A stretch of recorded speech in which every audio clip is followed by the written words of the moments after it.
This interview is for information only and should not be considered as investment advice or a recommendation to buy shares in the company featured. Welcome to this Stock Box interview.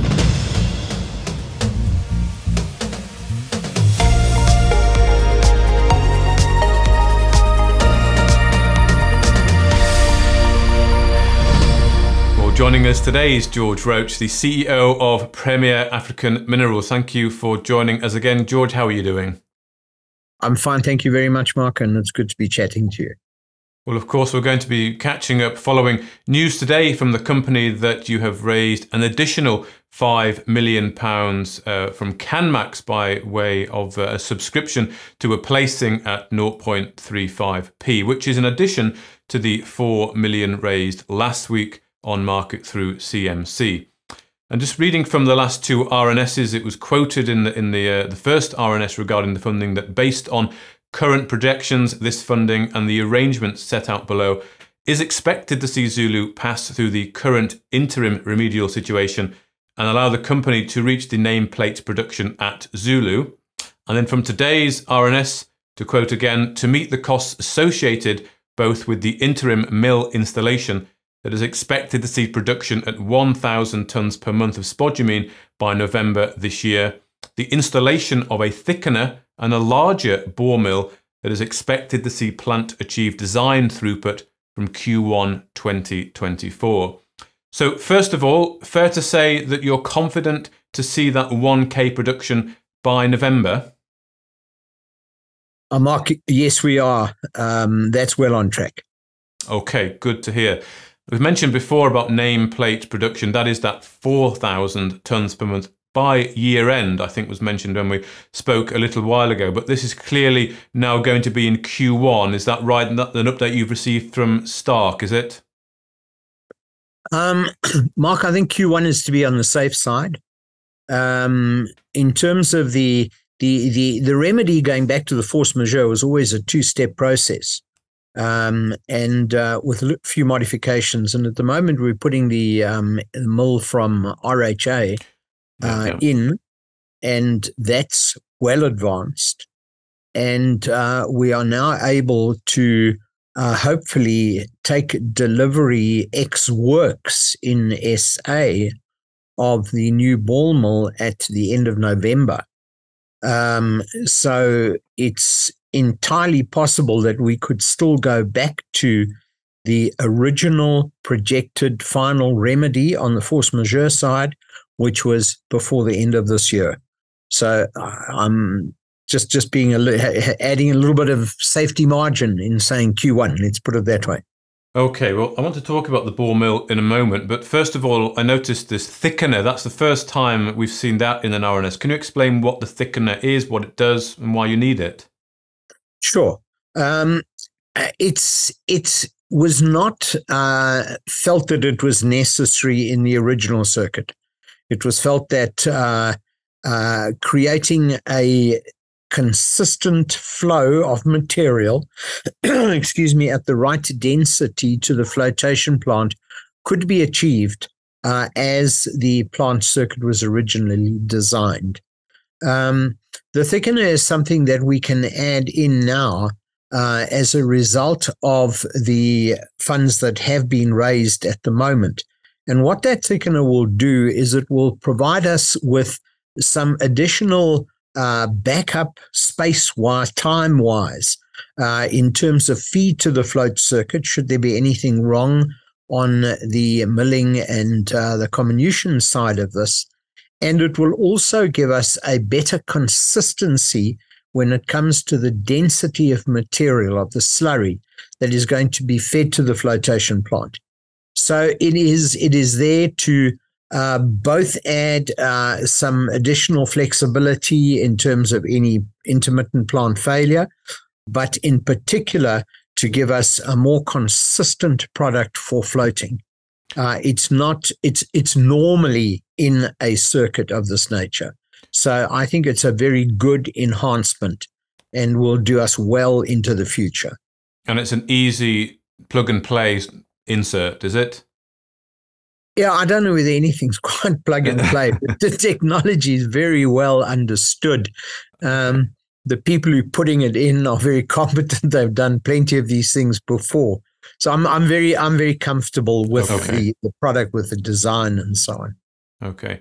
Well, let's talk about the ball mill and this larger ball mill, which you said could perhaps be in place by the end of November. But I do just want to pick up on a few things around this. So, of course, this ball mill was not actually part of the original scope to achieve that nameplate production. So, I mean, it's sort of a two-part question. Why are Prem paying extra to achieve original nameplate production? Should it not be a Stark thing to have to fix? And has the scope of the new ball mill changed? You're saying it's a larger ball mill. Are you talking here that it has the capacity to perhaps exceed nameplate production? Mark, let's deal with the first part of that question. Stark have acknowledged what their responsibilities are. And whilst from a cash flow perspective, there is some need to assist with this. This is not for Prem's account at the end of the day. The remedial action that is required to deal with the comminution circuit, to get enough material down to the right size for liberation and flotation, has always been their responsibility, and they've accepted it. They haven't walked away from it or anything like that. So it's not that they're saying that we must suddenly take over and deal with this. But it's a cash flow item, yes. But at the end of the day, this truly isn't Prem's responsibility to go out, buy and pay for this thing. Okay, so Stark will be taking care of that effectively. Effectively, yes. Okay. And then just on the other point there, I mean, is the ball mill, the original idea for the ball mill, has that changed since we've sort of previously spoken? Is it a bigger mill than you wanted? Are you going for, but does it have the capacity to go beyond nameplate? Look, it's likely to go beyond nameplate, but I don't want to start projecting that to any great extent at the moment. Okay. Let me go back to when we first had the force majeure situation and the multi-stage fix for that. The second stage at that time required a new ball mill to be installed. This is that ball mill. There's been a lot of work done on assessing the correct size, the correct energy capabilities, milling capabilities, discharge, feed, this, that, and all the rest of it associated with it, right? That order's in place, and the delivery is expected ex works. And I must just emphasize this, it's ex works in South Africa by the end of November. It's a big unit to transport. This is, it's quite a significant abnormal load to be moved to site. Civils will all be in place. Everything will be ready. So it is likely that this will be installed and commissioned before the end of the year, which is exactly as we originally said that it would be. And for sure, that will take you to nameplate, and then potentially, as been spoken about before from Stark, 125% of nameplate, 5,000. Maybe more, but at the moment, we're not going there. Yeah, no, we're not going there. I'm not going anywhere beyond nameplate. Sure. And, at the moment. Okay. But it's fair to say, though, now that you are actually pretty seriously well-funded, did you really need to get all that cash in the door? Mark, I think it was the right thing to do. And what's interesting about it is that the majority of the funds coming in have come in. This is not really from it's more of a larger institutional type investor that's come in on this occasion. I don't expect that any significant component of the new shares that have been issued are there for a quick in and out or any of that at all. I think this is certainly from Canmax's perspective, all the indications we've ever had from them are that this is supportive and that they are there for a term to ensure that we get ourselves into production properly. And I think that we have a similar view from much of the new funds coming in from other sources as well. Okay. And just on the Canmax taking part in that placing, then they've increased their percentage quite significantly in Prem, haven't they? To, I think it's 17.5%. Is that a cause of concern, maybe, or getting more control? How do you feel about that? No, I don't think it's a cause of concern at all. I think it's a display of confidence, and a very supportive gesture. And this to a large extent was volunteered by Canmax. So it's indicative of very much a cooperative relationship that we are back into. Okay. And I'm sorry that we ever fell out of that, which was very sad. We were very much in a cooperative environment. Okay. I am planning to visit their facilities in China very soon, and to have further discussions with them then. So I don't see that as a threat at all. Canmax has a history in any event. If you look and see that they have often taken positions in companies that are producing concentrate to ensure that they can get concentrate. That's really what they're about. I don't think they want to be miners in where we mine at this stage. Okay. Of course, they have commitments to make, don't they, as well, to their customers as well, to provide the product. From the not the RNS today, but last week, it was noted that the suppliers, so Stark and JRG, the construction firm, have actually taken or agreed to take the next few invoices in shares. So can you provide any more rationale around that? I mean, clearly that does mean that they're feeling confident as well, because obviously they want to get paid. Look, that arrangement is in place. It hasn't been utilized as yet, but it remains there should it become necessary. And I think that the fact that they are prepared to go down that route with us is a significant statement coming from them. They are two companies who know the Zulu project as well as I know the Zulu project. So that to me is a big tick that they were both without hesitation prepared to look at that. Okay, well, it's good to see that. That's an option on the table, definitely. I have a couple more questions. We just want to finish off with a site update. But before, you mentioned earlier about the in the investment, the placing from last week was more from an institutional side, and of course, Fox Davies is a new name on the RNS. There normally it's CMC. Are you able to provide any more detail here? I appreciate it's possibly confidential, but are you seeing more interest from institutions? Look, I think we are. I think we're seeing some interest more from parties that recognize that this would be a good time to invest in Prem, and who I think are recognizing that although we've had our issues, which is all very clearly in the public domain, I think that we've gone through a tremendous additional learning phase as a result of it, and I think that we are still way ahead of where we would be had we taken the completely risk-free approach of completing the DFS in every detail and so on. I think we might be scratching for funds at the moment in terms of wanting to build. And instead, we've got a plant. And we understand what the issues are, and we understand what the fixes are, and we're busy putting them in. And we've got access to the resources to put them in. So I think that all of those are tremendously strong positives at the moment. And I would be a little surprised if we don't start seeing a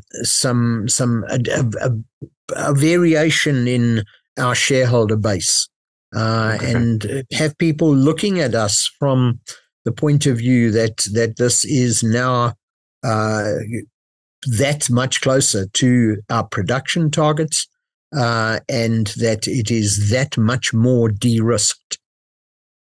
Indeed. Well, I know investors will be very keen to get a bit of an update of what's going on site. I know you're not there, but you are planning to go in the short term. Can you give any sort of state of the nation at the moment at the site? Are we getting updates from people who are there feeding back to you? Oh yes, no, I have very regular updates. I mean, at the moment, the installation of the mill from RHA is underway. There was a small interruption for elections in Zimbabwe, but generally speaking, everybody's back at work. There's a fair amount of work to be done there. Most of the civils are done. The positioning of the mill is there. There is a fair amount that needs to be of additional ancillary connections, some piping, pumps, sumps, and so on and so forth, which I actually saw on a truck yesterday, which should be on its way to Zimbabwe. And then the final requirements are expected to leave by truck. I think it's around about the 5th or 6th of September. And then it'll be a case of final commissioning. So at the moment, I think the target of that first 1,000-ton shipment in November looks to be fairly comfortable. Okay. Well, can I ask you, do you know when you're going to site? I'm in between obtaining a visa for China at the moment and getting my passport back from that office, and then being able to finalize the different travel plans and so on. But at the latest, I expect around about the 3rd week of September to be back at site and to be there for quite some time. And I'm also hoping to see that by then we're in the final stages, if not further, of getting the RHA mill in situ. Well, I'd definitely like to catch up with you when you're on site and had a few days to walk the site. Just a final thought, George. You say you're comfortable with achieving that target. The placings are out the way. There's plenty of cash there. You're feeling relaxed. You're feeling comfortable and confident to now achieve the goals, and you're ready to go for it. Oh yes, of course. Very, very, very much so.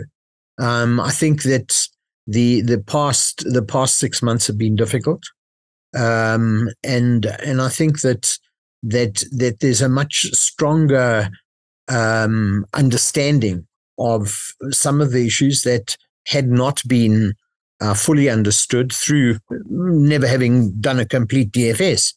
There's also confirmatory work that's been done in terms of, and I think we announced some of this a little while ago, in terms of flotation test work.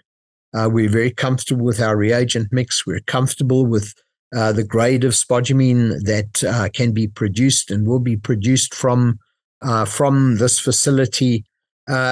So there's a lot of that kind of thing that has happened in the background at the same time. Okay. Well, thank you very much for your time today, George Roach, the CEO of Premier African Minerals, and good luck with the visa, and we'll catch up again next time, hopefully from site. Thank you very much indeed, Mark. That would be good. Cheers. If you enjoyed this interview, then give us a thumbs up, a like or a retweet. Subscribe to us on YouTube or follow us on Twitter, and hit that notification bell to be the first to know when we release new content. There's loads of great content on our website too, across all our programs at stockboxmedia.com. Thank you for watching.